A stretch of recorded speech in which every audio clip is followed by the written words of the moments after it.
let alone agreed upon and sent under the Trump administration. There's no indications that those are coming anytime soon. I would expect that we're going to see more of these kind of reclassification of certain weapon systems because there's no way to prove it from a public perspective. There's no way for us, we can say, why do we need 20,000 rockets in the Middle East right now? It's hard to say exactly what that would be used for unless we got into a significant fight with Iran or the Houthis in the next couple of days here. Maybe that's in the cards, right? But there's no way publicly we can really push back on that other than making a lot of speculation. So I wouldn't be shocked at all if for a lot of the Ukraine aid coming up, because there's still a lot that hasn't yet been delivered, been promised, been committed, but has not yet been delivered.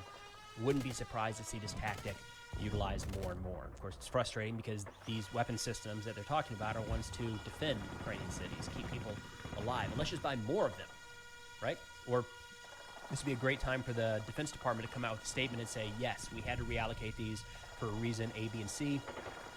Don't worry, we put in another order and expedited the procurement so the next shipment comes in next month instead of next year, whatever it might be. Nonetheless, the story right now is that those rockets certainly have been reallocated to U.S. forces in the Middle East. Now, continuing with last night's strikes, the Russian Ministry of Defense, of course, said all attacks were successful. They say the armed forces of the Russian Federation carried out a massive strike with high-precision, long-range air-launched weapons on the airfields basing tactical aircraft of the armed forces of Ukraine in a couple different regions. This is one of the retaliatory strikes to the terrorist attacks carried out by the Kyiv regime on Russian military airfields. So a couple days ago, Russia was all about this. We're going to get them back. There's going to be this big response. They started to get some pushback domestically of people saying, today, like sometime, are you going to do this? Are you capable of doing anything?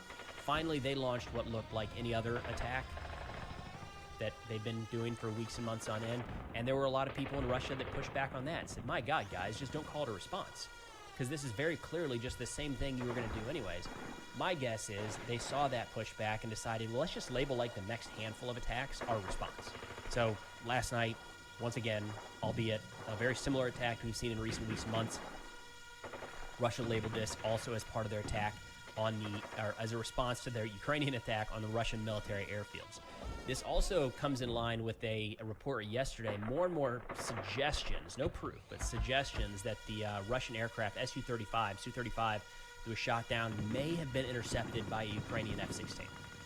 May have been. More speculation, no confirmation in one way or another, but the reports are kind of piling on in a way that gives it more credibility than they've had in the past, where it's like one report and then nothing follows.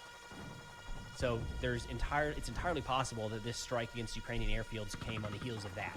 If F-16s are starting to be used more in an air defense role closer to the front, able to shoot down Russian aircraft behind the front lines, like inside of Russian territory, then maybe Russia wants to go after some of those airfields and prevent that from happening in the future.